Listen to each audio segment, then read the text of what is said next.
So welcome to Meet the Blues Experts, which I try to say without using those sarcastic air quotes, because yes, we do actually have a lot of Blues Wireless experts on the line today with loads of experience and advice for you in the cellular IoT space. And if I can get my slides to advance too, that'd be good. There we go. Speaking of those experts, here is who we have for you today. First and least of the experts is actually me, Rob Lauer. I'm Director of Developer Relations here at Blues. Next is Scott Frazier, who is our resident Notehub cloud expert. And to cover any firmware, any API questions for you on the note card itself, Sean Taylor's here. He's immensely knowledgeable and definitely here to help. And next to answer any and all hardware, custom PCB questions, anything like that, I'm going to send you to Ethan Pierce for those. And as our utility player who can chime in whether you want him to or not is Zach Fields. I'm just kidding, Zach. Love you. Zach is our staff developer experience engineer. And last but not least is my co-MC today, TJ Mantol. TJ is our principal developer advocate. And TJ and I are going to help coordinate your questions and kind of keep the panel moving along today. Now, your questions. So this is a different kind of webinar for us. It's 100% built on your questions. So many of you sent questions in when you registered, which is great. However, as questions come up during the webinar today, please feel free to enter those in the Q&A panel provided. And you can ask anything about the note card, note carriers, power requirements. We might be able to answer some Arduino or Python code questions. Again, questions about spinning your own PCB, Notehub, and so on. Really, no question is too big or too small for real. I can't promise we're going to get to all the questions, but we will definitely do our best. And by the way, all questions submitted either previously or during the webinar count towards our prize giveaway today. And yes, we are doing prizes today. So if you missed it during registration, we desperately want you to challenge us with your questions, so much so that we are giving away Blues hardware to the top 3 questions, actually to the top 3 people who ask the best questions. What does it include? Well, it includes your choice of anything with an asterisk in the store at shop.blues.io. For instance, you could choose a Blues starter kit or a couple of Swan microcontrollers or a couple new note cards. Really, any reasonable request will be honored, except we can't give away the Sparrow dev kits, unfortunately. But we will reach out to the winners over email later today or early tomorrow. Now, it's usually at this point in our webinars where I try and give a little background on what Blues even is. However, based on the registrations I saw coming in, it looks like most of you are at least somewhat familiar with what we're up to in the wireless IoT space, so I don't need to dive into this too deeply. However, if you are new, I have one slide for you to follow. So what you see here is the note card. It is a cellular IoT device, comes with 500 megabytes of data, 10 years of service. It's all baked into the cost of the device. There's no subscription fees with the note card. There's no monthly SIM fees. You're not paying month to month to a carrier. There's no monthly data caps. But this is really only half the story that we're telling. The other half is our cloud service that we call Notehub. So the two really work together to form what we call a device-to-cloud data pump. So in practice, what that means is developers, when they're starting with us, they buy a dev kit, they're going to hook up a sensor to it, and they're going to start reading data with their host microcontroller and deliver that data securely over cellular to Notehub. So to be clear, we are a cloud service, but we're not a platform, right? We also exist to help customers connect to their platform, be it AWS, Azure, Google Cloud, and so on. So really, we're trying to solve this kind of messy middle piece of connectivity so that you all can easily and securely connect your devices to your cloud applications. And again, if you're new to Blues, you're also very much welcome to ask any questions about what we are up to. We're always happy to help out there. So with that quick intro, I need to stop talking and turn it over to our panel for question number 1. TJ, do you want to kick things off? And I'll stop sharing my slides here. Yeah, I think I can start here we had a good question that came in. This was somebody that submitted one through the form when they registered, and it's about certifications. So when adding a note card to your product, what certifications are required, and does Blues provide any assistance in the process? So Ethan, I know you have a love-hate relationship with this topic. So do you want to sort of kick us off here? Yeah, absolutely. I think what's really important and uh to think through is we're not legally the certification experts. We know what should be done. What's important to know is the Blues Wireless Note Card has PTCRB certification and also is FCC certified. So when you're building your device, you'll be able to integrate it, and the certification process will be greatly reduced. But you, as the product creator, are still responsible to meet the regulatory requirements for the regions that your device will be deployed. And for those of you that are building devices and are interested in help with certification, please reach out to sales@blues.com. It's not meant to be a sales pitch. It's every customer has different requirements, and we need to match them with the appropriate design partners or certification labs to get them through that process. And what I mean is there'll be things like medical devices that need to meet what is it, 6601 for just medical electrical equipment. That requires some UL testing and other testing as well. There are some devices that are just, that's a note card plus some compute, and you can just go through FCC Part 15B, which is the same regulatory compliance your television remote goes through, and you can get it into the field and start selling it. But we definitely recommend people reach out to get the guidance. And again, Notecard is PTCRB certified and FCC certified for you to start integrating into your designs. Yeah, I think the thing with that is it's one of those things that there's unfortunately no simple answer to, right? Like it would be great if we could say, oh, you go to this one certification body and then your job is done, but there's just so many permutations that it's unfortunately a little bit more challenging than you'd want it to be. Awesome. Yeah. All right, I'm going to pop a question over to Sean here. Sean, how do you see the opportunity for with software-defined cellular IoT platforms in the future? I wasn't entirely sure what what the motivation for asking was. I mean, in terms of software-defined cellular to allow you to change your radio interface, for example, to OTA update from 4G to 5G, we don't have any plans for that at the moment. Primarily because the carriers have stated that they will support LTE Cat 1 and Cat M and NB-IoT for at least the next 10 years. So you should be covered for the lifetime of the note card. And our module vendors don't support over-the-air update of the radio access technology. Though we do have note card variants that cover a very wide array of radio access technologies. Now, in terms of say reducing the form factor or the cost of the note card by more highly integrating it into a cellular module or a system on a chip that includes cellular capability, we're actively looking at several options for that at the moment, but I can't say any more than that. Cool. We had a good question just come in live from Dan about how long is the typical device development process to get a proof of concept? Let's say like 3 months.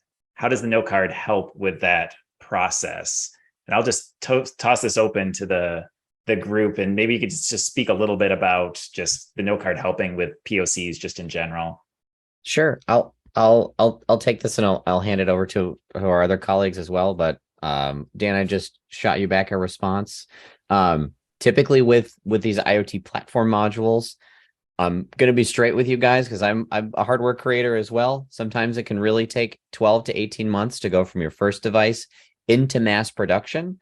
And that involves your concept all the way through working with contract manufacturers and things getting on docks and shipping to customers. And realistically, we have seen teams that have all the pieces in place, deploy solutions in as little as 6 months. But that's very, very aggressive. And there's a lot of moving pieces.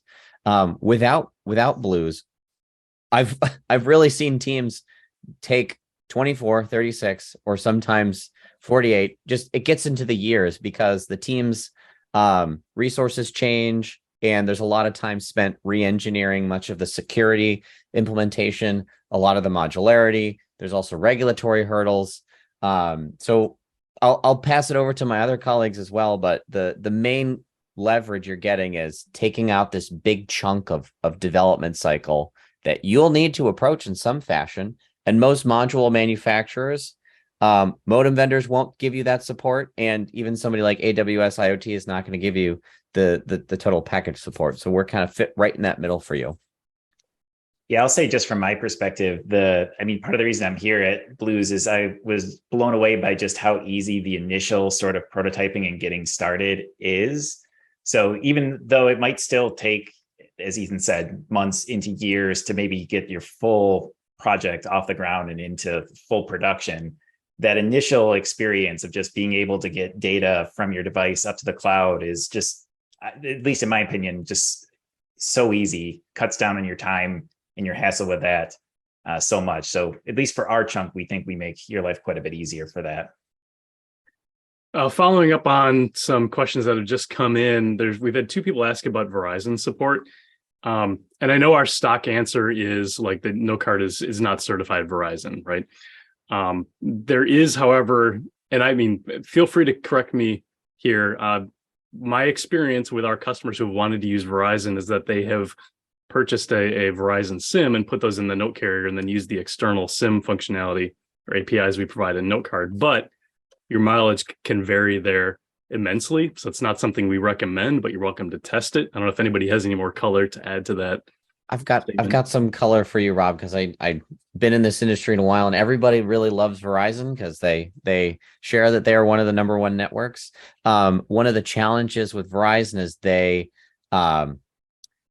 require that every device on their network goes through their end device certification. So for us, the network that we leverage allows us to use PTCRB, and the module is end certified. So to the network, it looks like it is an end device. So if you think of the modems, the USB modems used to plug into a laptop to give you cellular connectivity, it falls in that same bucket. The challenge with Verizon is with the advent of these scooter networks and all these other companies, they're very specific on who can connect to their network. And there's also some history in terms of the CDMA implementation in terms of allowing which serial numbers or IMEI numbers of devices to get on their network. We're continually trying to find new ways to get onto Verizon and make it easier. But at this point, what we recommend is if connectivity works with Blues, continue down that pathway. If you absolutely 100% need Verizon, buy yourself a few Verizon SIMs to get started, but you will be required beyond 20 devices to go through Verizon's end product certification for your system. Excellent. TJ, I'm going to jump in with another question here. Sorry. By the way, all your questions that are coming in are fantastic, and I'm like getting distracted by having to read through all these. I want to send one over because a question just came in that we expected to get. I want to send this over to Scott, our Notehub expert, and I'm going to read the new question that came in, but it's very similar to something we got from somebody else. So the question is, if I understood correctly, to get the data to a cloud environment, you have to go through Notehub first before that data can go to your preferred IoT service like AWS or Azure. Can the Notecard connect directly to AWS IoT Hub? Very common question. Scott, you want to take that on? Yeah, so I believe the answer is no. You can't connect directly to AWS IoT Hub. Yeah, so we don't actually require you to connect to Notehub directly. You can host your own kind of light Notehub server. We think that the cost of doing this would kind of outweigh the benefits. You need kind of a lot of support team to make that work, and Notehub definitely provides all that stuff for you. By default, we will save all your events on Notehub free of charge. We only charge on egressing data. So yeah, we do require and very strongly recommend using Notehub. Yeah. Yeah, there's other things Notehub provides, like, event management, routing management to whatever clouds or multiple clouds that you want to do, and managing your fleets as well. And so, yeah, there's a lot of good reasons to still utilize Notehub for sure. TJ, go ahead. Cool. Yeah, I want to bring Zach into the conversation, who's our resident SDK guy. This question came in live. So Notehub, or the Notecard, is Arduino MicroPython based libraries, but it doesn't have anything like RTOS support. Won't it limit the performance of the software in real time? Is there a plan for such generic API development? Yeah, so we do actually have a generic API, and that is JSON.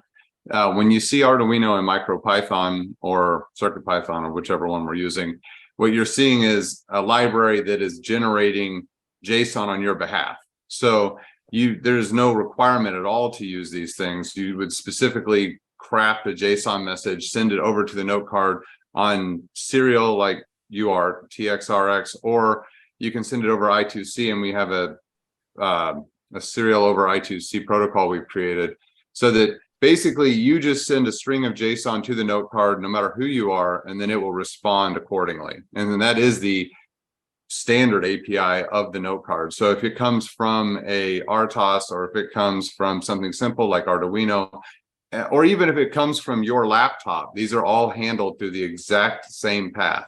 That's why we're able to plug a Notecard into the Note carrier with no host into your computer, and then talk to it from our website. It's strictly JSON. Awesome. Zach, I want to continue with you for a second. A question that came in last night with the registration. Somebody's asking about, so one of the value props of the Notecard as well is being able to utilize the GPS module. But if for location usage, obviously, but if GPS is unavailable or turned off for power savings, what options do you have really through LTM or NB-IoT? Yeah, so this one's actually pretty near and dear to me. I built a tracking device to watch my son's EpiPen and to know where it's at all times.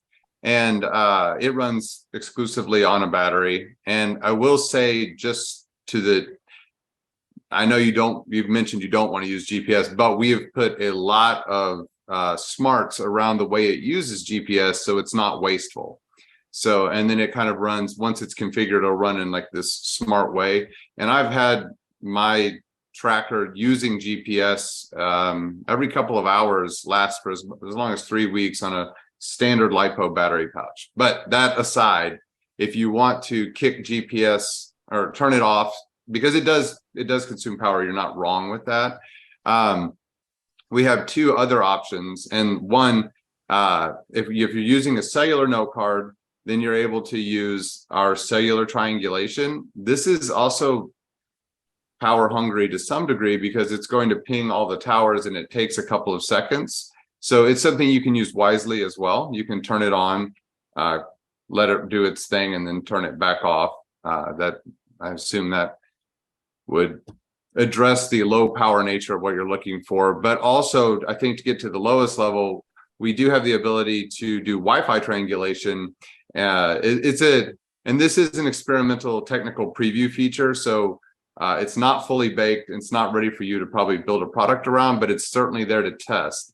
And this allows you to take a host MCU like the ESP32. We've created examples for the ESP32, we've published them publicly, to where you can create a string that tells all the nearby access points, collects that, submits it to Notehub, and then Notehub will run a service in the background and come back with the triangulated value. So that's probably the lowest power way to go. However, that, like I said, the standard disclaimer is that Wi-Fi triangulation is an experimental technical preview feature that is free for use today, but may use consumption credits in the future. Blues Wireless reserves the right to rate or limit excess Wi-Fi triangulation requests at our discretion.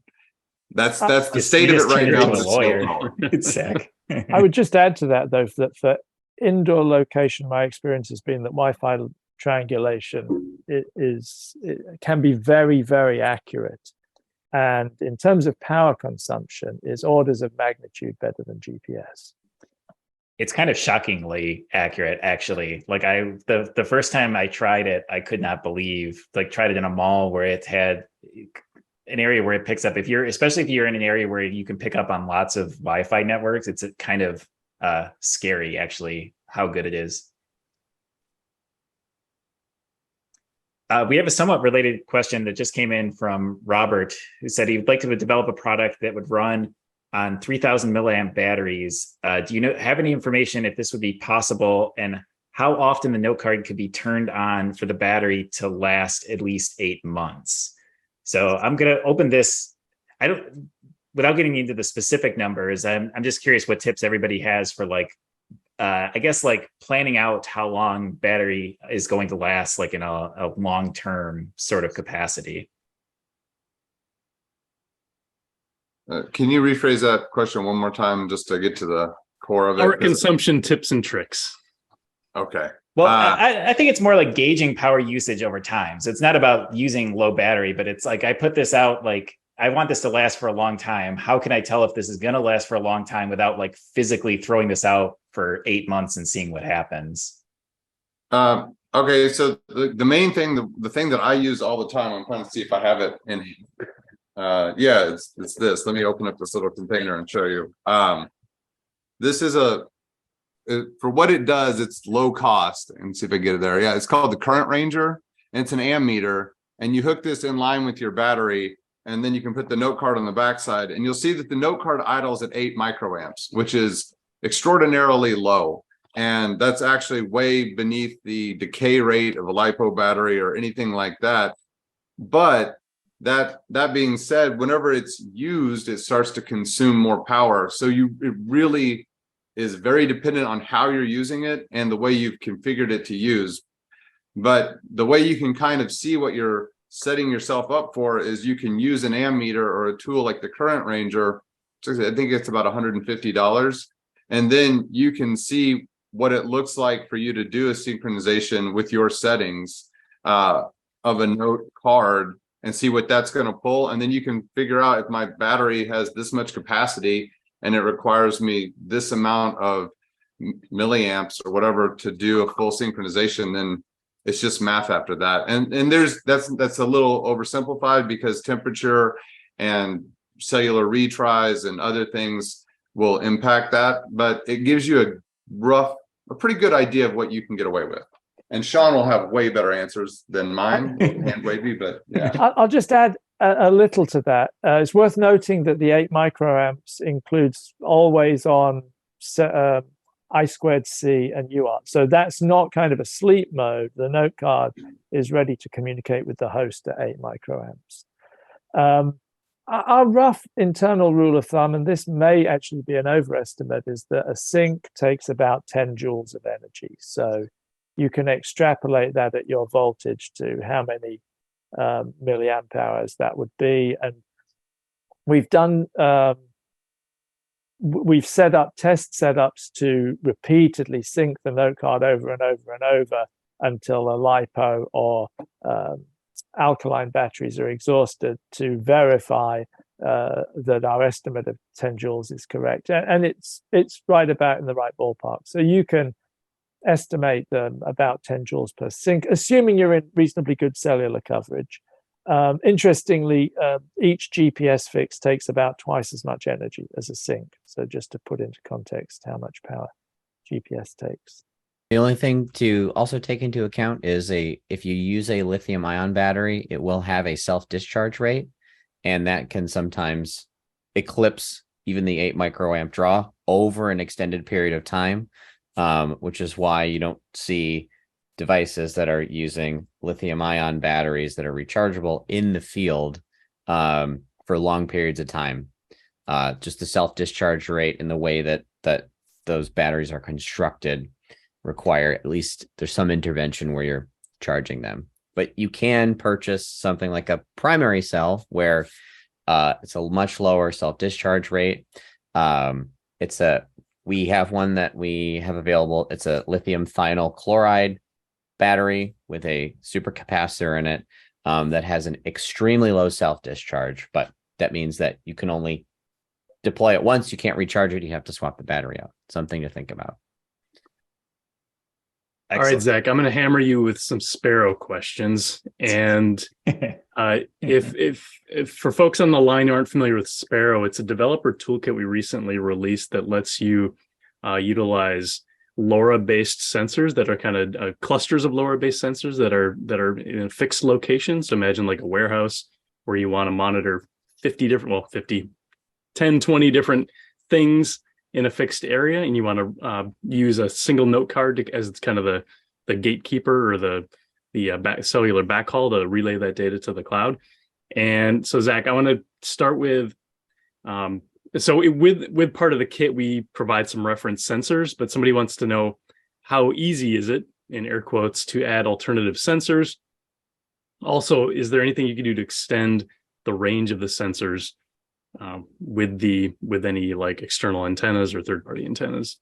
Okay, yeah, these are two completely different questions. I'm just going to answer them like two different questions. So first, it's really easy to work with our dev kit. The nodes or the sensors have GPIO broke out right there on the node. Even the ones that are put into a nice plastic molding, you could still take it out of that and you still have the GPIOs exposed. So if you're comfortable with working with the STM32Cube IDE, that's probably the biggest barrier to adding sensors to the node. So it's relatively straightforward and easy if you're comfortable with STM32 programming. The trickier question probably is the one about extending the range. And it has a very good range. I'll start off by saying we did a little test at a conference center. So that's going to be a noisy RF environment. And it was able to reach 450 meters or something like this in a super noisy place inside of a building. So if you were to take it outside, you're probably looking at something like a kilometer or better. So it's got a good range anyway. If the range still isn't enough for you, that would start to require that you use a different board that has the ability to use different antennas. This is possible. The Sparrow was originally developed on a Nucleo. So that's the STM32 WL-E5 or 55 breakout board sold directly from ST. And it will allow you, I think, to swap additional antennas onto that board. And really it works with any STM32 W5XX board or LX board.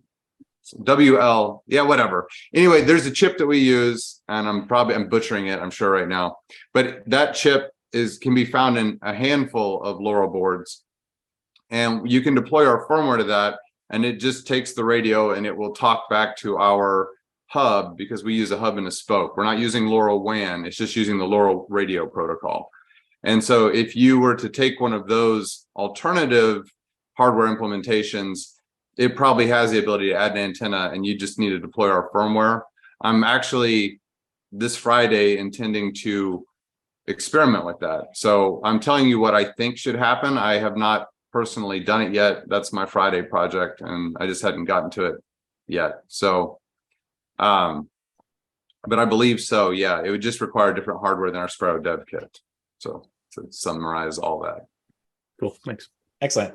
I just want to make a note. We have been getting a lot of really good questions, and we're trying to get all of them either in Zoom or talking through here. But if we do not get to your question for whatever reason, our forum at discuss.blues.io is a great place to ask any questions. So if we didn't get to yours, or if you have any follow-ups, feel free to drop the question in here. All of us are involved with that forum and monitor it, so we can help you out there if we don't get to it.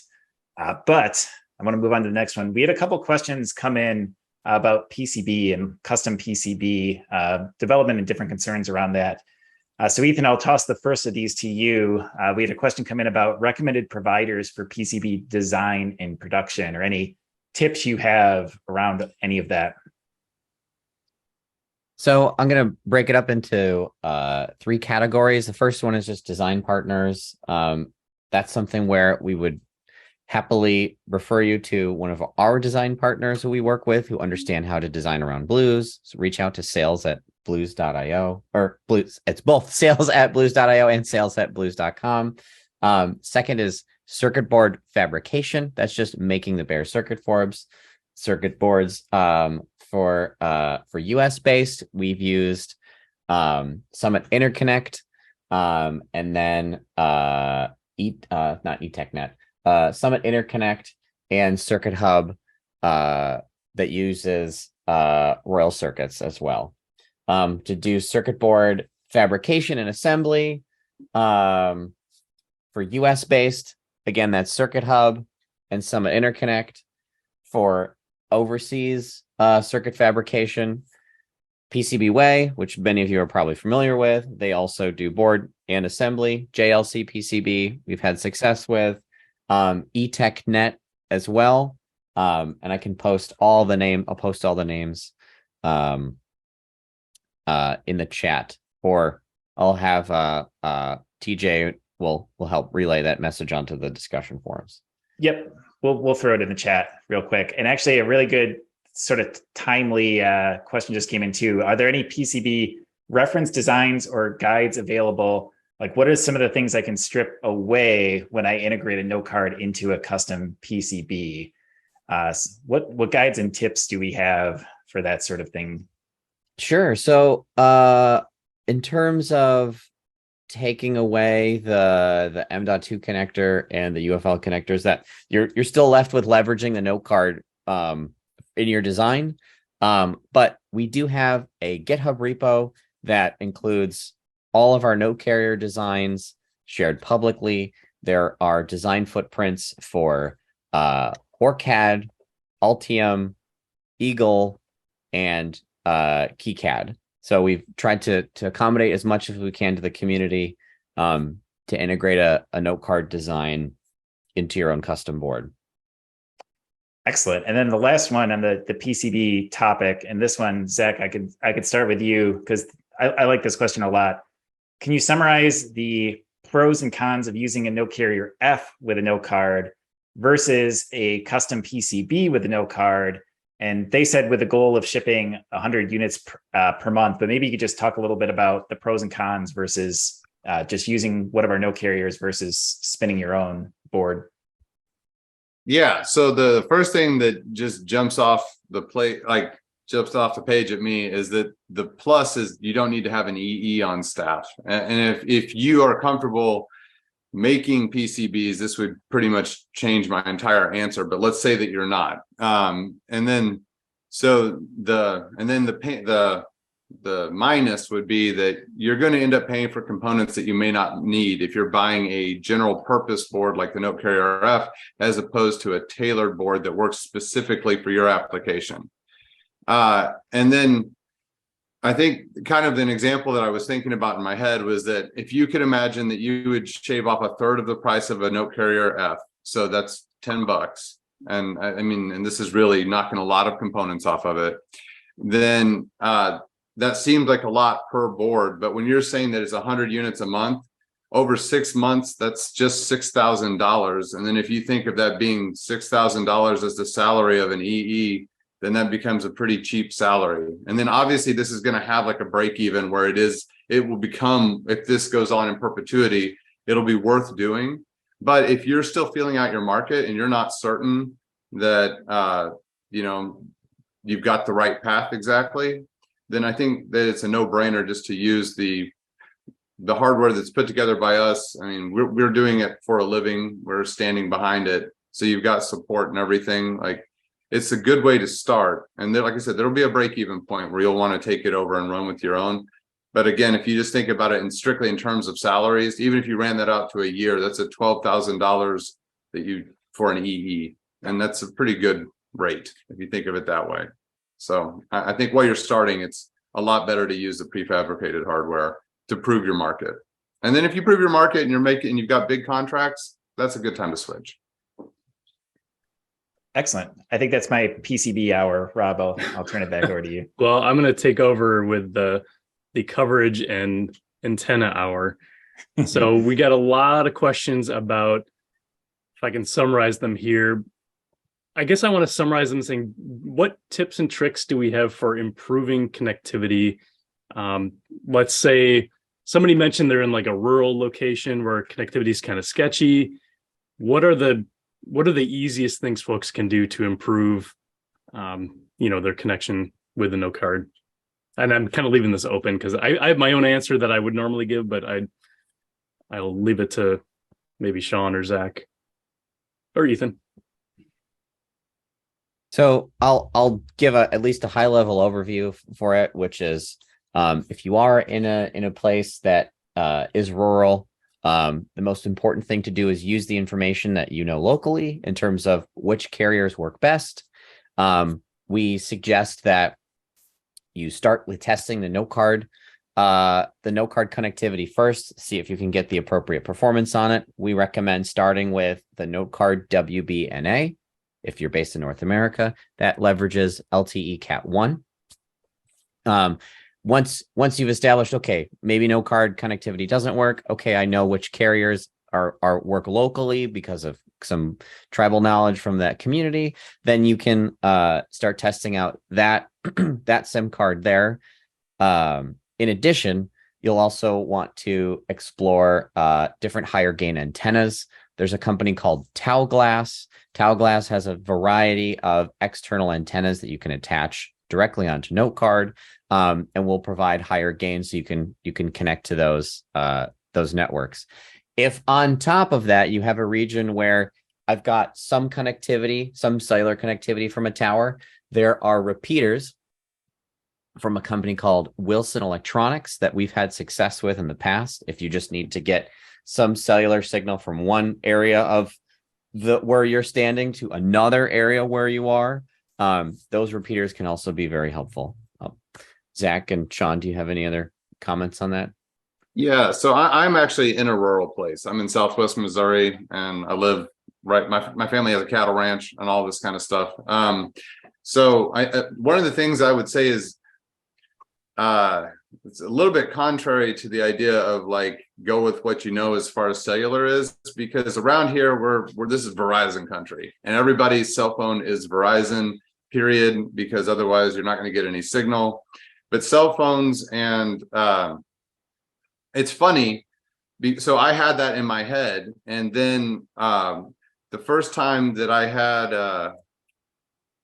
it was like I don't know. I drove in a truck with like one of our cellular devices sitting in the window, and I was surprised that it was not on Verizon, and it maintained connectivity all throughout the places I assumed it would get none, because previously my cell phone carrier, back whenever you're trying to use T-Mobile because it's cheaper, or AT&T because it's different because you got mad at Verizon or whatever, there were places that my cell phone wouldn't go, and I knew that, and I remember them specifically just as driving around.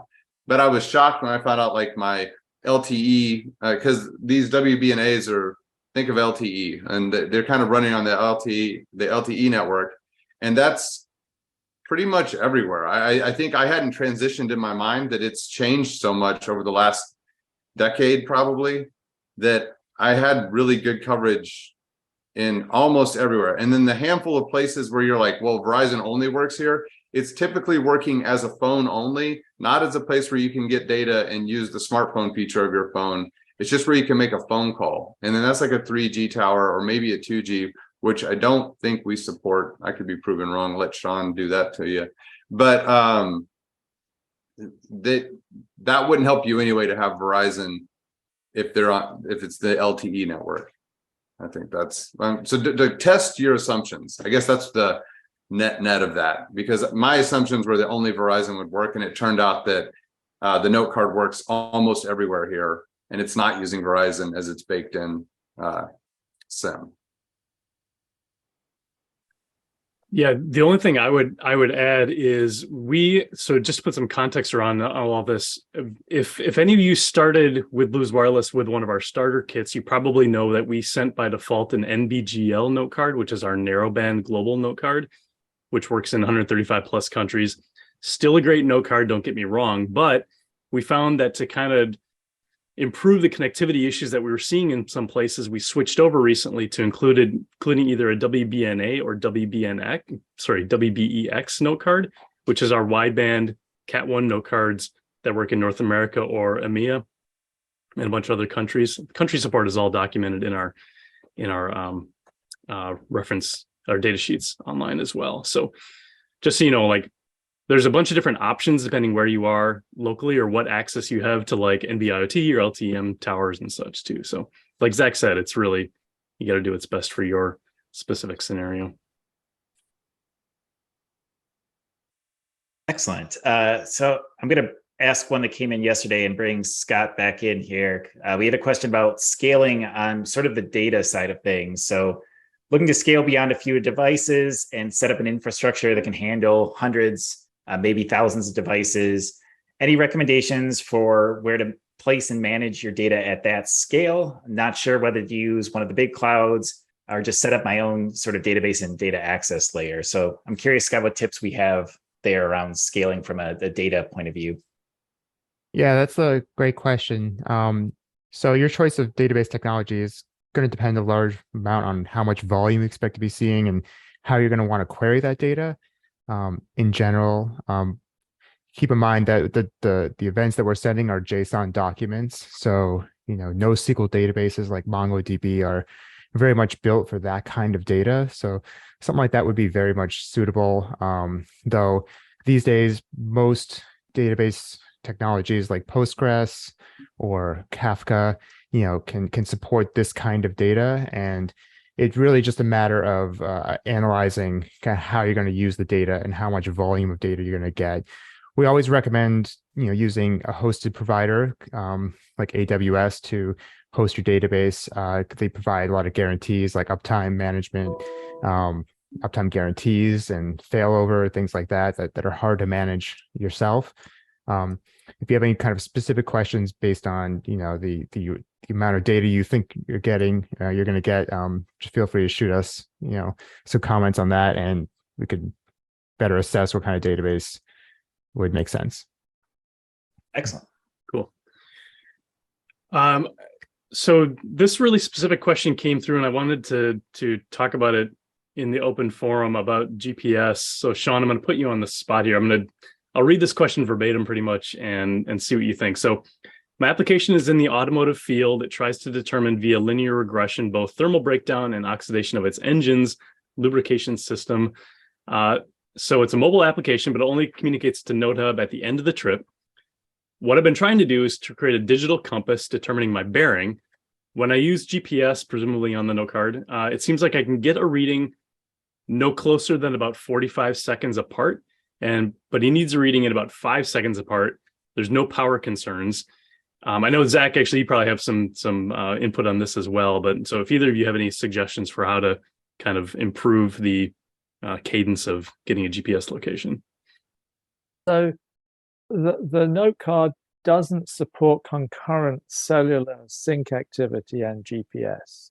And so an important question back to the questioner, I suppose, is do you need to capture those locations and sync them real time? Or can you capture them one after the other and then store and forward them? If you can store and forward, then the note card, the GPS on the note card is operating at 1 Hertz. So in theory, you can capture location events at 1 Hertz.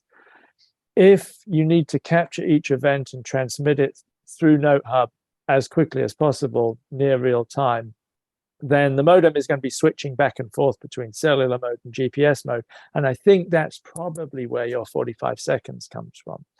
So, and in that case, if your requirement is for real-time transmission of GPS more frequently than 45 seconds, then we'd recommend you use an external GPS module. The Quectel L86 is one that we've used extensively. It's pretty low cost, pretty easy to integrate with the note card, because the note card can be configured to have an external GPS connected to its aux UART. And in that case, it can then do concurrent cellular and GPS, and there's really no limitation on well, beyond the 1 hertz refresh rate of GPS on how fast you capture the locations and sync them through Notehub. Cool. We just had a question come in from Ed. So hi, Ed. I'm just going to ask your question live because I think it's a good one. Ethan's already typing an answer, but I'll just make him say it out loud. Sure. I'm going to read the question. So Ed wants to know what parameters or hardware features do I need to evaluate to see if an untested microcontroller might be able to use Blues Outboard DFU? So I'll answer this and then hand it over to Sean and Zach. Is that we started with MCUs that contain permanently burned in bootloaders. Can I pause you for 1 second, Ethan? Some people might not know what Outboard DFU even is. If someone wants to give a quick you guys can introduce the feature. Do it, Rob. We're going to put you on the spot. I'm going to put Zach on the spot, and he's the. All right. So Outboard DFU is this super awesome new feature we came up with that allows the Notecard to work as a programmer for the host MCU. I mean, that's the simplest way to conceptualize it. And so you'll send a binary down to the Notecard. It'll hold the binary in its flash, and then you have them. You can use the auxiliary GPIO ports or pins on the Notecard to trigger certain strapping pins on the related host MCU or the connected host MCU, and then it'll put it into a bootloader mode and then shuttle across the new firmware. And that's what our Outboard DFU. So it doesn't take any knowledge. The host MCU can be as dumb as a Blinky sketch. It doesn't need to know how to handle memory swapping or anything. It doesn't need to know what's going to happen to it any more than if you plugged it into a USB cable. It's a super neat feature. That's Outboard DFU. All right, carry on, Ethan. Thanks. Yeah, so we for now we've chosen to focus on microcontrollers that have the bootloader, which is the thing that when the device turns on, it can do all the housekeeping to say, well, what am I doing? Where's my application that I need to run, and also deal with if I need to update my firmware as well. So the two that we've selected for now is the STM32 series that has a burned-in bootloader, in addition to the Espressif ESP32 series that has a burned-in bootloader. Ed, I know that we've talked in the past, so definitely post on discuss.blues.io if there is a specific chipset that you are looking to explore. In addition, we do have preliminary support for a flash-based bootloader in the Adafruit NRF52840 Feather. We like customers to design around the burned-in bootloader just because there'll be more reliability in the field. But yeah, shoot us a message. Cool. Is it my turn, TJ? Yep, you are up. Actually, if you have something, because I think we're doing a pretty good job here on the questions previously submitted. If you have something top of mind. Yeah, there's a question that came in about whether the Notecard supports any software control of cell transmit power, or is it fixed by modem firmware? What techniques can be used to optimize power consumption if a device must transmit at a higher power? Sean, you want to tackle that one? Yeah, so the transmit power of the modem is a matter between the modem and the cellular base site. The Notecard CPU doesn't get involved because likely we would just mess things up. If the modem's transmitting at a higher power, it's for a reason that it thinks it's distant from the base station and it needs to transmit at that higher power. So we don't get involved in that, and likely Ethan will probably back me up on this. We'd probably fall foul of carrier certification if we did get in there and try to adjust the transmit power of the modem. So we just let the cellular modem do its thing as it was certified by the carrier and by PTCRB. But in terms of minimizing the power consumption, the Notecard, well, first of all, you get to choose how often you want the Notecard to power the cellular modem on and sync its data to Notehub and through to your web-based application. So the less frequently that you need that to occur, the more advantageous it is in terms of power, just to have the Notecard store and forward. And it will store about 750 kilobytes of your data in its internal flash file system, so non-volatile flash file system, and then forward that to Notehub when it's next able to connect. Now, in terms of minimizing the power consumption of the connections themselves, there's a runtime configurable parameter in the note card that will tell it to abandon any attempt to connect to the cell network if it's not able to register within a certain period of time. So that will stop it, for example, trying to look for coverage for 15 minutes and burning your battery. So you could configure that. I think by default it's set to 90 seconds. So if it's not able to connect within 90 seconds, it gives up and then it waits for its next scheduled sync period. Excellent. The only other thing I would add to that is we have made great efforts to, when the note card syncs, to power the modem on, get online, sync the data, get offline, deregister, and power the modem off as quickly as possible. So depending on the modem variant, because some of the modems take longer to boot than others, it's anywhere from like about 20 to 30 seconds that it takes to do a minimum sync check-in with Notehub. I noticed there was another question that came in that asked, depending on the quantity of data, how long does the sync take? My experience has been that unless you're syncing huge quantities like hundreds of kilobytes of data, the actual duration of the sync of the data itself is pretty small, a few seconds. What takes the time is the powering on, the booting the modem, the finding of coverage, registering, getting online, that sort of thing. So I think a rough ballpark of 20 to 30 seconds, or as we've answered on a few other questions, about what average, maybe a pessimistic average of 10 joules per sync is a good estimate if you're trying to decide roughly what's your battery life going to be. Cool. There's one question that was asked early on, and I'm going to provide a very unintelligent answer to it. The question was, does an Azure IoT Central template currently exist for one or more of the note cards? And since template is in all caps in the question, I'm assuming I'm going to answer this incorrectly. What I can answer is we do have a routing tutorial for Azure IoT Central at dev.blues.io, which this person probably already knows about. My recollection is that I had to create a template for the note card as part of that process. So do we provide and support a template? I think the answer is no.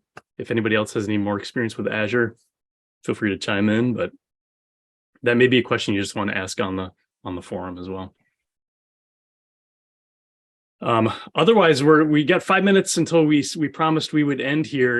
And TJ, if there's any other questions, let me know. Otherwise, I have some closing remarks, I like to give. Yeah, go for it. I've been waiting. Last thing, I would say all these questions that I've heard today are like amazing questions and would also fit excellently into our forum. And our forum gets pretty quick answers. So from this same panel that you see here. So I think it's really good to throw these into the forum if you're just curious or you want to follow up from today or anything, because these are super great questions. Yeah, totally agree. So before we did wrap up, I wanted to take a moment to talk about a contest we're launching. I love contests. We're running this with our friends at Edge Impulse, and we call it Build a Smarter World. And the challenge is to kind of build a connected IoT project that uses machine learning in any capacity, really. And then you're using the note card to relay these results or those machine learning inferences to the cloud. So we're giving out more than $5,000 in cash and other prizes. So if you're at all interested, head over to bit.ly/smarterworldml for all the details. We're also, as part of this, reimbursing you 100% for any new Blues hardware you need for the project. So the contest is open now. We're taking submissions through the end of the month, so you still have a bit of time. And with that, just want to thank everyone very much for attending. Before you actually leave, there's a few resources to share quickly. Again, visit dev.blues.io for any technical resources we've shared. And probably more importantly for this audience, discuss.blues.io, which is our community forum that we've been talking about. And just for attending this webinar, I'd love to get out discount codes for the webinars. We're offering 15% off any of our starter kits at bit.ly/bluesexperts15. You can also scan that QR code for the same result. And just so you know, with any of our discounts, you don't see those until you actually get to the checkout screen. And again, head to bit.ly/smarterworldml for that ML contest we're running with Edge Impulse. So thanks to all of you for attending, especially thanks to our panel for being part of this. I think this is great. With that, think we can end it. So have a And- great rest of your day. For the winners too, we're going to email them, right? Best Yes. questions. Yep. So Yep. you can check your email for that. And yep, thanks everybody.